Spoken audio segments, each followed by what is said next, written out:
warahmatullahi wabarakatuh. Waalaikumsalam warahmatullahi wabarakatuh. Terima kasih Bu telah datang ke sini. Sebelumnya perkenalkan nama saya Putra Lepas. Kalau boleh tahu Ibu tujuannya datang ke sini? Gejalanya apa? Jika saya datang ke sini itu karena mood atau perubahan suasana hati saya itu kadang suka berubah-ubah. Baik. Jadi kalau boleh tahu Ibu bisa kenalkan dirinya terlebih dahulu. Perkenalkan, nama saya Nurfa Jarisya. Saya dari alumni UNM juga, yaitu dari jurusan biologi. Oke. Jadi mungkin sebelum kita untuk auto-anamnesa penyakit saudari, saya ingin meminta kesediaan saudari apakah ini saya ingin meminta izin bahwa acara ini kali ini akan direkam selama sejam. Iya, boleh. Baik, terima kasih atas kesempatan yang saudari telah berikan. Baik, mungkin kita langsung ke pertanyaan tentang gejala fisiknya terlebih dahulu. Nah, bagaimana kondisi fisik Anda saat ini? Dari segi kondisi fisik sehat, alhamdulillah. Cuman dari batin atau mental saya akhir-akhir ini perubahan suasana perasaan saya itu sering berubah-ubah. Baik, jadi akhir-akhir ini mood swing saudari berubah-ubah. Terus bagaimana pola tidur Anda akhir-akhir ini? Pola tidur juga semenjak perubahan suasana hati saya ini sering berubah-ubah. Perubahan dari jam tidur juga sering berubah-ubah, sering begadang juga. Baik, jadi pada saat saudari begadang, apa yang Anda lakukan sehingga membuat saudari begadang? Adanya beban pikiran yang terus dipikir sehingga susah tidur. Apa yang saudari pikirkan? Masalah-masalah pekerjaan. Apakah saudari memiliki masalah dengan gangguan pencernaan atau gangguan makan sebelumnya? Kalau dari gangguan pencernaan tidak, cuman kalau dari gangguan makan, akhir-akhir ini saya lebih malas makan. Apa ada alasan tertentu sehingga saudari malas makan? Biasanya karena lupa. Baik. Seberapa sering Anda mengalami hal tersebut? Akhir-akhir ini cukup sering. Baik. Apakah Anda merasa lelah atau fisik Anda akhir-akhir ini sangat lemah? Ya, akhir-akhir ini saya merasa lelah, gampang capek, terus dari mental juga lelah. Seperti itu. Apa yang mengakibatkan fisik Anda lemah? Karena pekerjaan yang overload, jam kerja yang cukup banyak sehingga membuat fisik saya cukup lelah. Pekerjaan apa yang Anda lakukan? Sekarang ini saya bekerja sebagai guru di salah satu sekolah swasta SMP dan mengajar juga itu memerlukan aktivitas fisik yang berat. Apakah akhir-akhir ini Anda mengalami perubahan berat badan? Untuk saat ini saya belum tahu karena saya tidak pernah nimbang, tapi kemungkinan ada penurunan berat badan karena akhir-akhir ini pola makan saya cukup terganggu. Baik. Baik itu tadi saya tetap pertanyaan dari gejala fisik saja. Jadi apa dari itu selanjutnya gejala psikologisnya? Bagaimana Anda menjelaskan perasaan yang sering Anda alami? Menjelaskan saya untuk perasaan yang sering saya alami, saya biasanya curhat ke orang-orang terdekat saya. Kalau boleh tahu curhat seperti apa? Curhat tentang pengalaman kerja atau hal yang menguras emosi pada hari itu. Biasanya saya curhat ke ibu saya. Baik. Bagaimana perubahan mood Anda selama 2 minggu terakhir?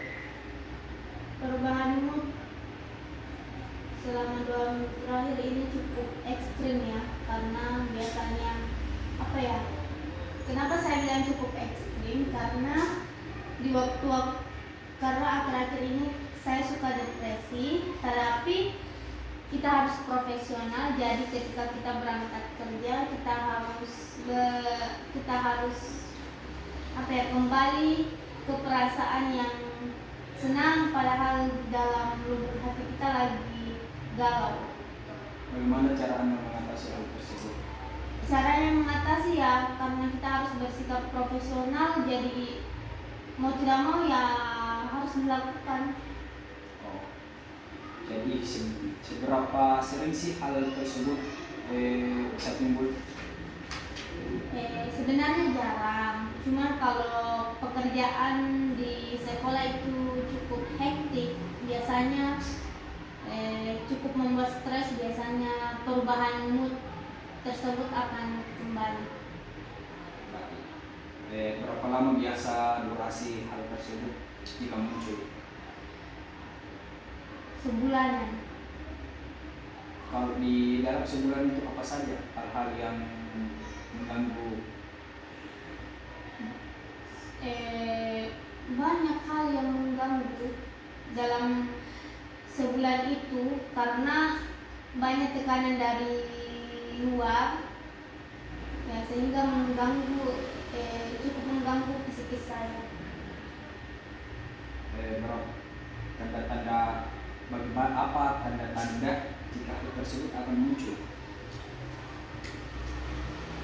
Tidak untuk tanda-tandanya itu tidak ada tanda-tanda khusus kenapa perubahan mood bisa terjadi, berubah-berubah. Cuman kadang kalau memang lagi stres, kerjaan menumpuk dan tekanan dari pekerjaan juga banyak, itu yang mengakibatkan perubahan mood kita itu menjadi buruk dan membuat psikologis kita terganggu sedikit. Nah, bagaimana cara Anda mengatasi hal tersebut?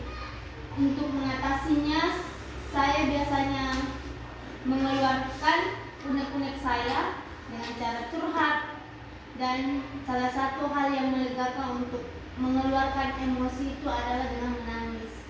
Jadi biasanya saya menangis. Apakah pada saat saudari menangis itu bisa mengembalikan? Kalau mengembalikan mood itu cukup efektif, karena ketika selesai menangis kan ada timbul perasaan lega. Begitu. Apa itu juga bisa mengurangi stres? Tidak mengurangi stres, tapi sebagai obat penenang menurutku. Jadi kata kuncinya itu manis dari obat penenang. Baik. Bagaimana Anda mendeskripsikan hubungan Anda dengan teman-teman dan keluarga Anda?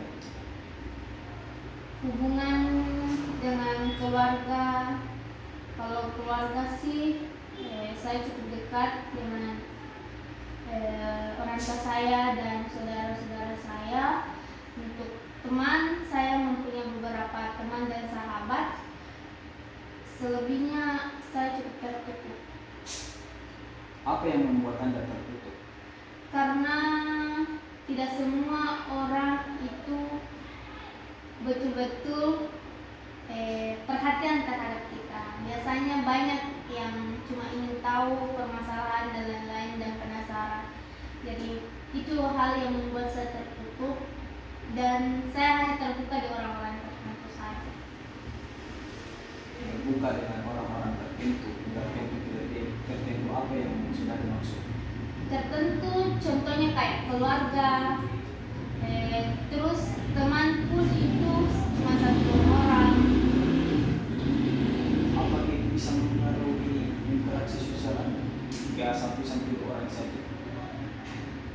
Kalau interaksi sosial, saya berinteraksi sosial dengan semua orang. Cuman saya mempersempit teman-teman yang ingin berteman dekat sama saya, tetapi interaksi sosial saya ke orang lain itu cukup lumayan baik.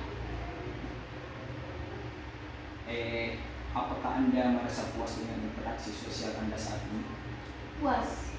Apa yang membuat Anda puas? Karena pertama kan teman saya tidak cukup banyak, dan menurut saya itu salah satu tempat aman dan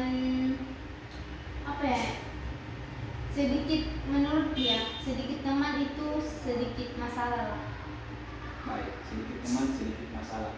Jadi redaksi kata saudari ini banyak teman banyak masalah.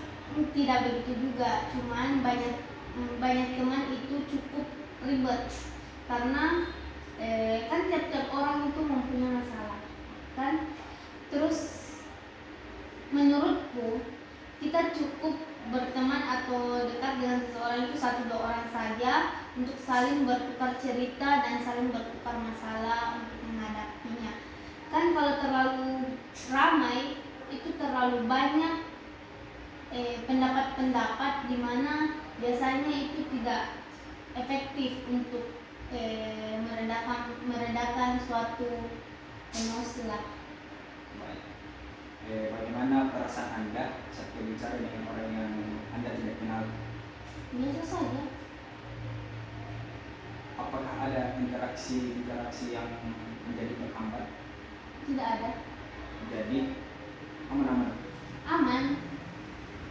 Apakah Anda sering menghindari mata orang saat berbicara atau mengalami ketidakmampuan untuk memulai percakapan? Kalau menghindari mata orang, tidak. Saya akan menatap mata orang ketika saya sedang berbicara. Terus untuk basa-basi, mungkin saya bukan tipe orang yang bisa berbasa-basi duluan. Jadi saya ini sedikit pemalu. Baik. Apakah Anda merasa nyaman berbicara di depan umum atau di kelompok besar? Kalau berbicara secara umum itu saya bisa berbicara di tempat umum, berbicara di kalangan orang besar, saya bisa. Dan saya seorang kan saya juga tenaga pendidik, jadi saya itu harus bisa berbicara di depan publik. Baik. Jadi Anda nyaman atau tidak? Nyaman. Apa pekerjaan Anda saat ini? Tenaga pendidik, guru. Berapa lama Anda telah bekerja di tempat tersebut?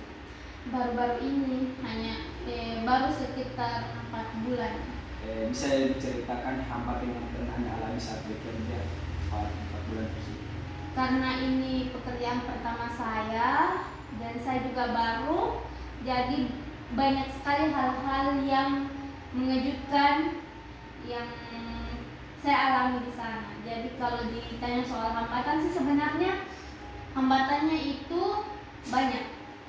Dimana dari cara saya mengajar, cara saya menyampaikan pembelajaran, dimana cara saya mengatasi siswa, hambatan-hambatan itu pasti ada. Kalau boleh tahu hambatannya itu seperti apa?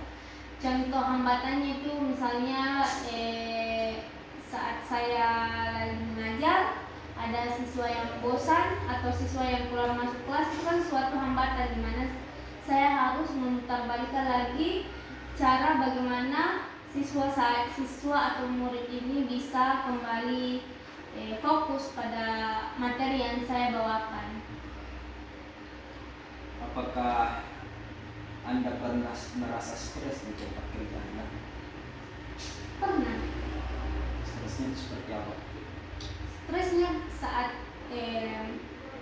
tugas yang menumpuk, ditambah harus bersosialisasi lagi sama siswa, menghadapi siswa. Kan kita menghadapi siswa itu bukan satu orang, tapi banyak siswa, di mana di dalam satu kelas ini kita menghadapi berbagai macam karakter. Nah, itu biasa yang menjadi penghambat, karena kan di dalam kelas guru itu kan cuma satu di dalam satu mata pelajaran di dalam kelas. Nah, itu yang menjadi penghambat, karena guru itu diharuskan untuk memahami karakter dari siswanya.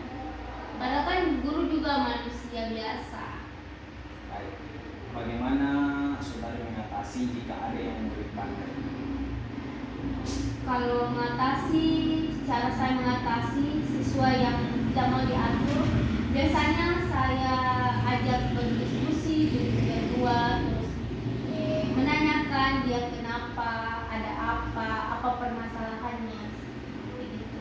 Jika memang siswa ini sudah tidak bisa diajak berbicara baik-baik, saya akan meminta bantuan dari bimbingan konseling untuk bercerita lagi ke murid tersebut.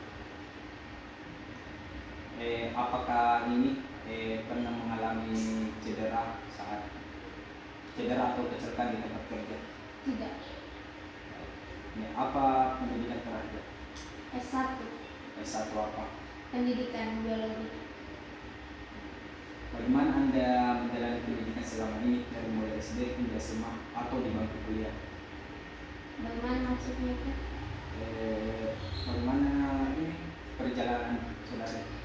Tidak mudah lah, tidak mudah. Kan dari SD ke SD, SMP, SMA, kuliah itu banyak sekali perjalanan yang dihadapi kan. Jadi menurut saya tidak mudah. Mungkin bisa diceritakan salah satunya SD, SMA sampai di bangku kuliah. Ya, beda tingkatan itu beda permasalahan. Jadi contohnya pada saat kuliah kan dimana sudah banyak tugas-tugas. Contohnya pada saat waktu di bangku sekolah menengah kan kita cuman pengerjaan kelompoknya itu lebih banyak, sedangkan pada saat kuliah kita diharuskan untuk bekerja secara individu, dan itu membuat perubahan karakter saya yang dulu tidak bisa tampil di depan umum. Pada saat di bangku kuliah saya dilatih dan akhirnya saya bisa berbicara di tempat umum. Apakah orang tua sangat berperan dalam menentukan sekolah Anda? Sangat berperan. Bagaimana perannya? Perannya orang tua dalam segi materi ada. Apakah dia berperan dalam menentukan sekolah Anda? Iya. Dalam dia yang dari SD, SMP, SMA, dia yang menentukan di mana saya ingin dimasukkan ke sekolah tersebut. Jadi sebenarnya saya susah berekspresi karena dari SD, SMP, SMA saya tidak pernah menentukan di mana saya mau bersekolah, tetapi semua itu diurus sama orang tua saya. Apakah ada alasan tersebut sehingga orang tua saudari yang mengurus semua pendidikan saudari, sehingga tidak ada tempat untuk saudari memilih pendidikan? Pertama, kenapa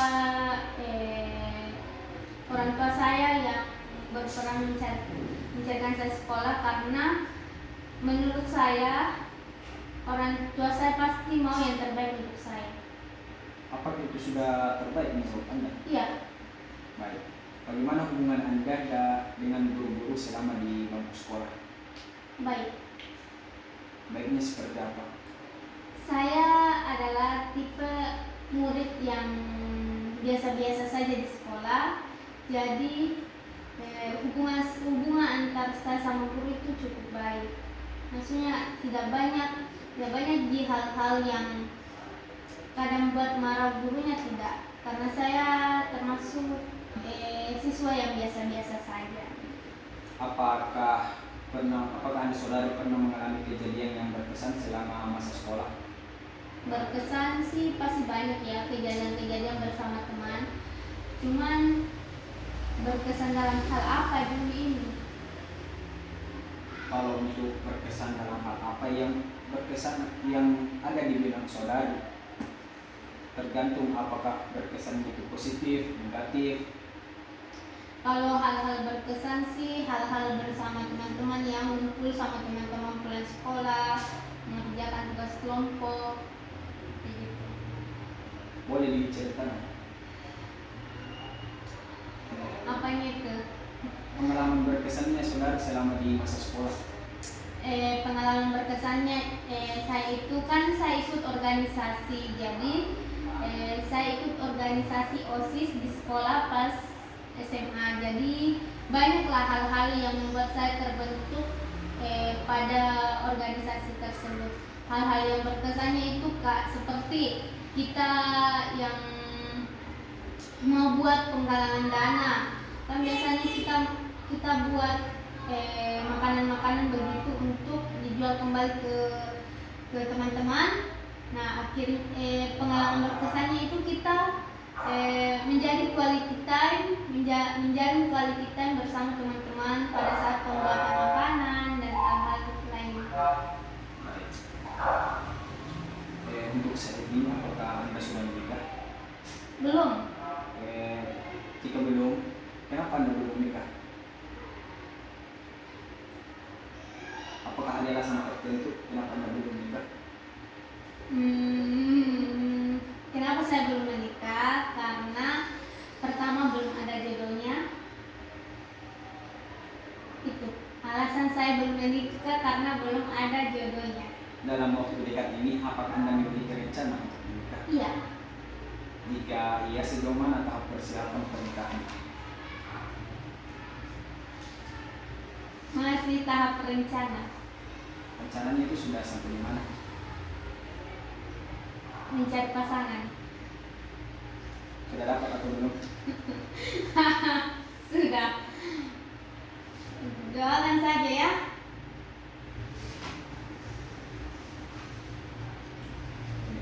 Bagaimana kondisi kesehatan ibu Anda selama mengandung Anda? Pada saat mengandung saya, sudah pasti saya tidak tahu bagaimana kondisi kesehatannya karena saya masih ada di dalam perut orang tua saya. Oke, kan ini bisa diceritakan. Apakah saudara tidak pernah menanyakan soal hal itu, Kak? Tidak. Oke. Apakah saudara mengetahui Anda dilahirkan melalui persalinan normal atau operasi sesar? Yang saya ketahui, saya dilahirkan secara normal. Apakah ada riwayat penyakit atau kondisi medis lainnya yang Anda ketahui pada saat kelahiran Anda? Tidak ada sih, normal-normal aja. Bagaimana perkembangan fisik dan perkembangan Anda selama tahun pertama hidup Anda? Mungkin sebaiknya itu ditanyakan pada orang tua saya ya, karena pada masa kecil kan kita nggak tahu bagaimana perkembangan kita. Baik. Apakah ada gangguan perkembangan atau masalah kesehatan yang perlu diatasi dalam masa kanak-kanak atau remaja, saudara? Sejauh ini tidak ada. Apakah perkembangan masa kanak-kanak saudara itu berjalan lancar atau ada hambatan? Berjalan dengan lancar. Baik. Apakah Anda memiliki riwayat penyakit yang pernah menderita sebelumnya? Tidak ada. Apakah Anda sedang dalam pengobatan atau pernah menjalani operasi sebelumnya? Tidak pernah. Apakah Anda sedang mengonsumsi obat tertentu? Tidak. Apakah ada perubahan pada kondisi kesehatan dalam beberapa waktu terakhir? Tidak ada. Kondisi kesehatan Anda dalam beberapa waktu terakhir? Tidak ada. Apakah Anda memiliki alergi terhadap obat atau makanan tertentu? Tidak. Ini bagaimana Anda merasa dengan perkembangan fisik Anda saat ini? perkembangan fisik, kalau perkembangan fisik ada penurunan lah stamina. Dimana dulu saya bisa mengkonsumsi kopi, sekarang sudah tidak bisa. Kenapa hal tersebut bisa menyebabkan gitu? Asam lambung. Jadi di sini ternyata Anda sedang mengalami. Tidak, apa ya? Saya tidak ada penyakit riwayat asam lambung, cuman kalau saya mengkonsumsi kopi, saya bisa sakit kepala yang betul-betul sakit. Jadi saya menghindari sekali kopi. Apakah ada perubahan yang mencolok dari perkembangan fisik Anda yang Anda perhatikan? Tidak ada. Apakah Anda merasa nyaman dengan penampilan fisik Anda saat ini? Nyaman, Apa yang membuat Anda nyaman? karena saya percaya diri. Percaya diri ini seperti apa? Apakah saudari percaya diri dengan diri saudari? Apakah tidak, apa namanya?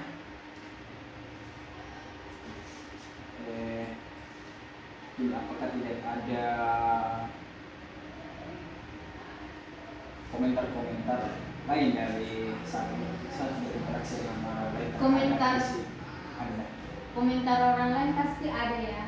Ada yang bilang, ih tambah gendut, ih jerawatan, bla bla bla.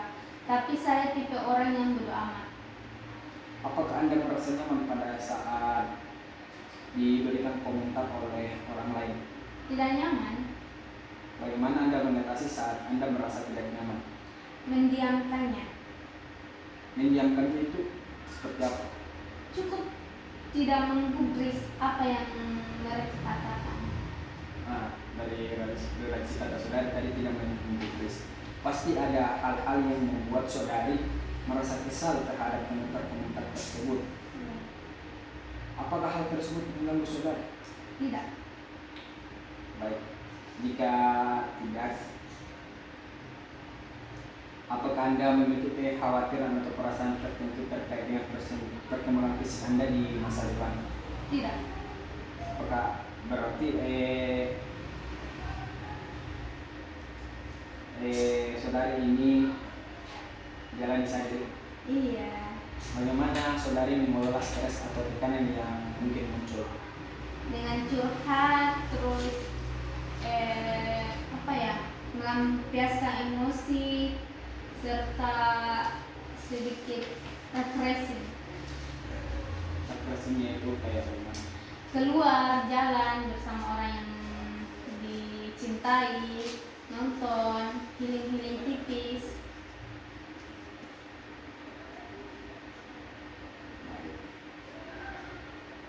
Bisa Anda menceritakan sedikit pertimbangan emosi Anda dari masa kecil hingga sekarang?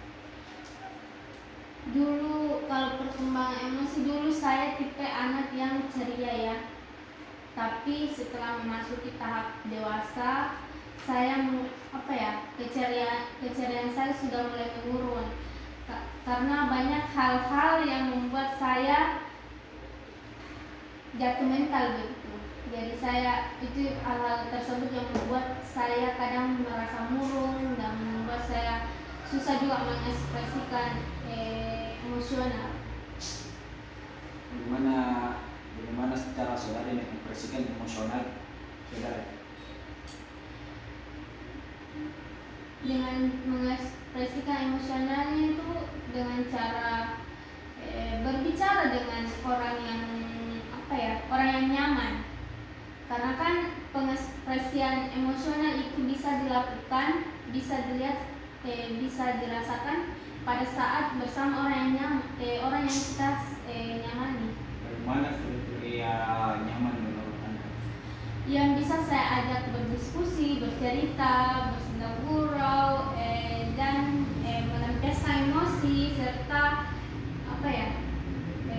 bisa berkeluh kesah, tempat berkeluh kesah.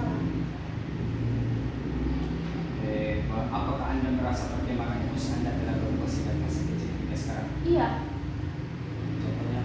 Contohnya kan waktu kecil saya bisa mengekspresikan berbagai macam emosi. emosi, sekarang saya harus mengendalikan beberapa emosi. Baik, mengendalikan emosi. Bagaimana Anda mengendalikan emosi Anda? Ya kan pada saat kecil marah, gembira, senang, sedih, kan kita bisa mengekspresikannya langsung. Sedangkan pada saat kita sudah dewasa seperti ini, kita harus mengendalikan emosi marah kita, emosi sedih kita, emosi murung kita, dan banyak emosi yang lain. Karena kan tidak mungkin kita berada di situasi yang kondisinya baik lah moodnya, terus emosi kita lagi tidak baik, kita lampiaskan ke situasi tersebut, kan tidak mungkin. Jadi di situ kita harus mengendalikan emosi kita. Jadi kadang di dalam diri kita ini lagi sedang marah, tetapi kita harus berpura-pura baik karena sedang bekerja. Itu kan juga salah satu cara mengendalikan emosi. Apakah ada perubahan besar dalam kestabilan emosi Anda akhir-akhir ini? Ada. Contohnya? Biasanya saya cukup baik mengendalikan emosi, tapi akhir-akhir ini biasanya saya kebablasan. Kebablasan? Iya.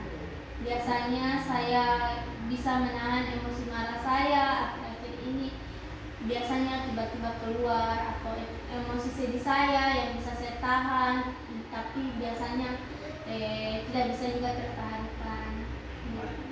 Kebablasannya itu kayak apa? Apakah Anda langsung emosi Anda ini marah atau bahagia kah? Marah, biasanya marah dan sedih. Nah, pada saat Anda marah dan Anda kebablasan, apalagi namanya, bagaimana cara Anda mendeskripsikan hal tersebut? Pada saat saya marah atau kebablasan marah, biasanya saya langsung istighfar dan meminta maaf pada orang yang sedang saya marahi. Terus biasanya kalau saya sedang merasa sedih, terus tiba-tiba menangis di situasi yang seharusnya saya tidak menangis, saya biasanya ya meminta maaf, kembali lagi meminta maaf dan melanjutkan aktivitas. Nah, pada saat Anda meminta maaf, apakah itu cukup memberikan dampak kepada orang yang Anda marahi? Untuk orang yang saya marahi, mungkin beberapa ada yang bisa memaklumi, mungkin ada juga yang tidak, saya juga tidak tahu. Tetapi kembali lagi, kita kan juga ini sebagai manusia biasa,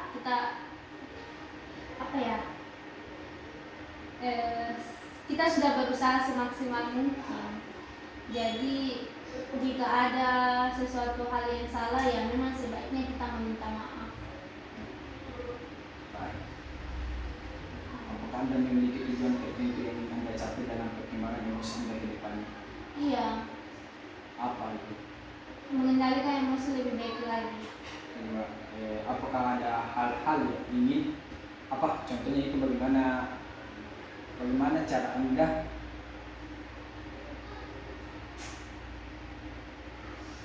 bagaimana cara Anda mengatasi hal tersebut jika Anda ingin mencapai perkembangan emosi Anda ke depannya? Ya, dengan cara menahannya. Contohnya? Ya, contohnya itu dengan ya kita selalu saja berusaha semaksimal mungkin untuk menahan emosi-emosi tersebut, karena kan kalau terbiasa kan juga lama-lama menjadi kebiasaan gitu. Apakah ada hal yang ingin bisa Anda menceritakan sedikit mengenai perkembangan mental Anda dari masa kecil sampai sekarang? Perkembangan mental cukup buruk ya. Bisa diceritakan? Karena kan kalau dari kecil itu mungkin kita tidak terlalu mental itu, kadang dari kecil itu tidak terlalu dipikirkan gitu.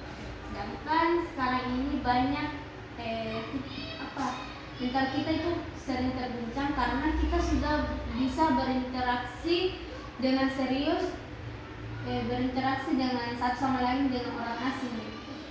Kan waktu kecil kan kita jarang berinteraksi, maksudnya kita hanya tahunya bermain.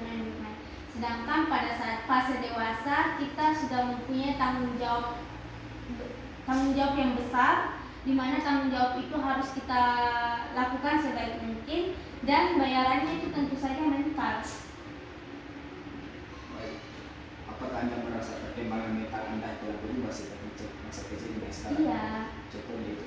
Kan dulu saya dulu pada masa kecil saya ceria, sekarang pada fase dewasa saya cukup tertutup. Kan itu juga suatu perbedaan. Apa yang membuat Anda merasa tertutup? Karena kan tidak semua orang ingin mengetahui kisah kita. Tidak semua orang itu peduli dengan kisah kita. Beberapa orang itu hanya penasaran dan ingin tahu saja. Itu yang membuat saya tertutup. Jadi untuk masalah pribadi saya cukup orang tua saya dan teman-teman sekitar saya saja yang tahu. Tidak semua orang itu harus dikasih tahu. Oke. Apakah ada pengalaman tertentu yang sangat kesan atau sangat dalam bagi Anda dan menurut perkembangan mental Anda? Iya, pada saat penyusunan skripsi. Nah, pada saat penyusunan skripsi itu, apa yang membuat mental Anda tergoncang? Pada saat mencari dosen pembimbing, pada saat melakukan revisi, banyak hal yang membuat mental itu naik turun. Apa yang membuat mental Anda naik turun pada saat itu? Ya karena pada penyusunan skripsi kan ada dosen pertama dan kedua. Nah, terus kita tahu sendiri kita tidak bisa menentukan pola pikir seseorang itu harus sama. Sedangkan pembuatan skripsi itu kita harus mempunyai tujuan yang sama toh. Jadi kadang perbedaan pendapat itu perbedaan pendapat antara dosen 1 dan dosen 2 itu biasanya berbeda. Itu yang biasa membuat kita stres. Akhirnya itu yang mengguncang mental kita. Oke. Pada saat mental Anda terguncang, apa yang membuat? Bagaimana cara Anda mengatasi hal tersebut? Healing. Healing.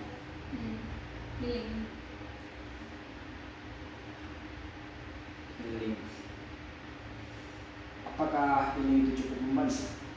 Iya. Healingnya itu seperti apa? Pergi ke tempat-tempat yang disukai. Pergi ke tempat-tempat yang disukai, artinya? Pergi ke tempat di mana kita bisa men-refresh pikiran dan fisik kita kembali fit kembali. Apakah itu cukup membantu? Cukup membantu walaupun kembali stres lagi, tapi itu cukup membantu membuat kita tidak suntuk dan berada di pola kesetresan yang sama. Apakah ada perubahan yang besar dalam kestabilan mental Anda akhir-akhir ini? Iya. Apa itu? Akhir-akhir ini saya lebih banyak mengeluh. Apa yang membuat Anda mengeluh? Tekanan pekerjaan. Nah, tekanan pekerjaan. Bagaimana cara Anda mengatasi pada saat mengalami tekanan pekerjaan? Mengatasinya ya dilakukan saja walaupun sambil menangis. Karena kan itu sudah tanggung jawab. Oke, baik. Pada saat Anda menangis apa ya?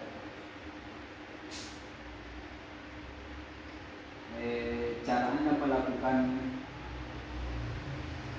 dengan cara mengatasi itu dengan cara menangis? Iya. Apakah itu cukup efektif untuk membantu perubahan kestabilan mental Anda? Efektif. Apakah Anda memiliki tujuan tertentu yang ingin Anda capai dalam perkembangan mental Anda ke depannya? Ya pasti ada lah. Kita mau hidup lebih sehat lagi toh. Contohnya, Ya semoga kita bisa bekerja terus menerus walaupun selalu ada tekanan yang mengguncang mental, tapi semoga mental kita tetap sehat terus. bagaimana cara Anda menghadapi keadaan mental Anda ke depannya, mental Anda itu down atau kurang stabil? Ya healing toh.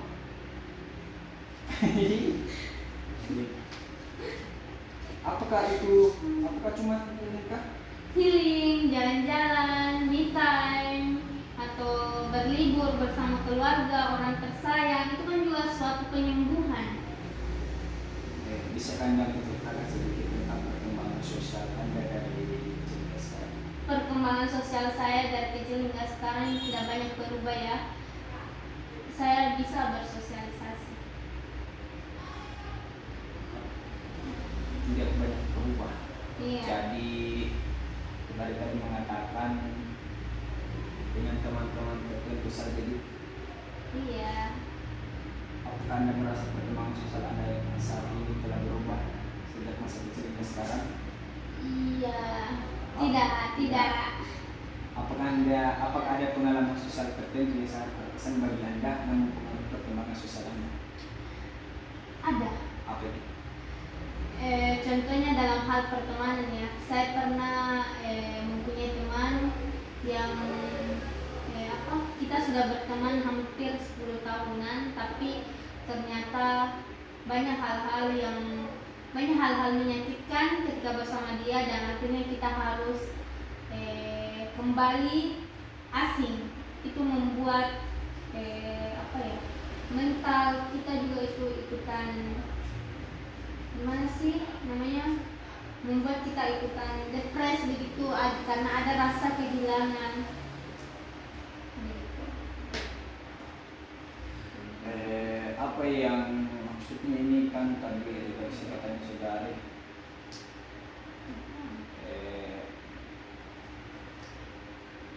menjauh dari teman yang sudah dekat. Apa yang membuat Anda bisa menjauh dari? Karena adanya beberapa perbedaan baik pendapat, karakter yang ternyata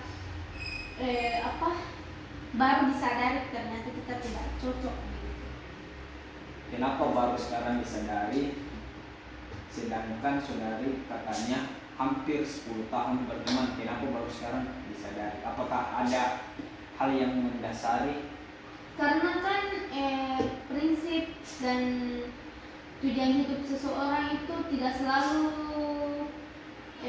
mustaq satu tujuan.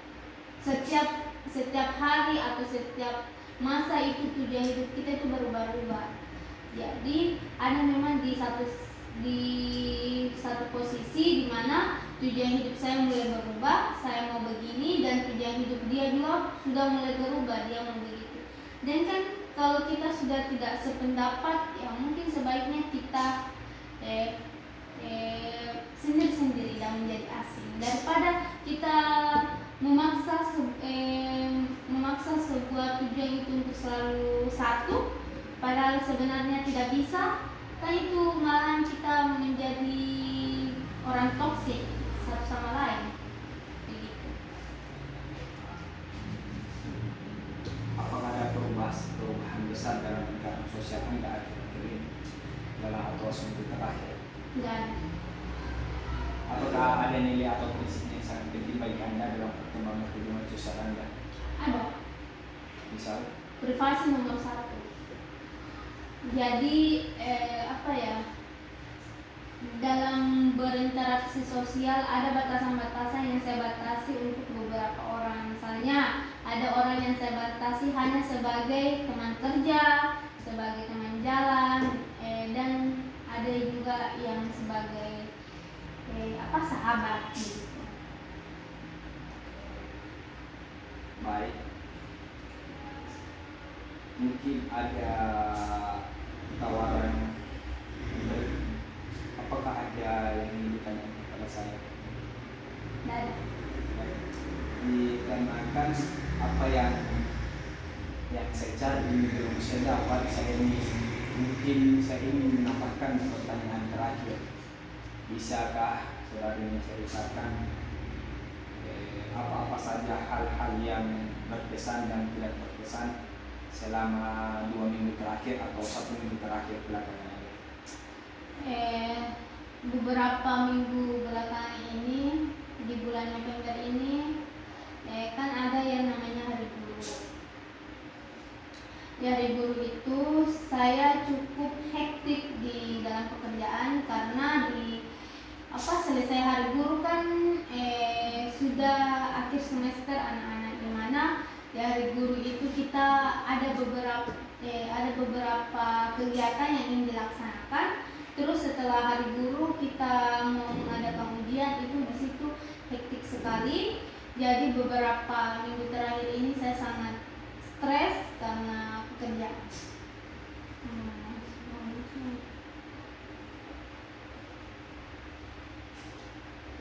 Baik, dikarenakan wawancara kali ini saya sudah mendapatkan apa yang saya cari, dan ternyata gejala saudari stres. Nah, jadi wawancara kali ini telah selesai karena saya telah mendapatkan hasil wawancara yang telah saya dapatkan. Dan terima kasih telah datang dan bersedia diwawancarai. Dan saya ingin meyakinkan kepada saudari, dan saya ingin meyakinkan kepada saudari bahwa video wawancara kali ini akan dijaga kerahasiaannya. Nah, mungkin itu yang bisa saya tanyakan kepada saudari. Jadi kesimpulan wawancara kali ini, yang pertama itu saudari mengalami mood swing, artinya mood saudari itu sering berubah-ubah, dan pengalaman sosial saudari itu tidak ada perkembangan dari masa kecil hingga sekarang, dan emosi saudari itu berreaksi, katanya tadi saudari itu sulit dikontrol. Mengapa? Karena Anda sering kebablasan jika Anda emosi. Nah, mungkin itu saja kesimpulan yang bisa saya sampaikan. Wabillahi taufiq wal hidayah. Wassalamualaikum warahmatullahi wabarakatuh. Waalaikumsalam warahmatullahi wabarakatuh. Baik, terima kasih. Terima kasih, Pak.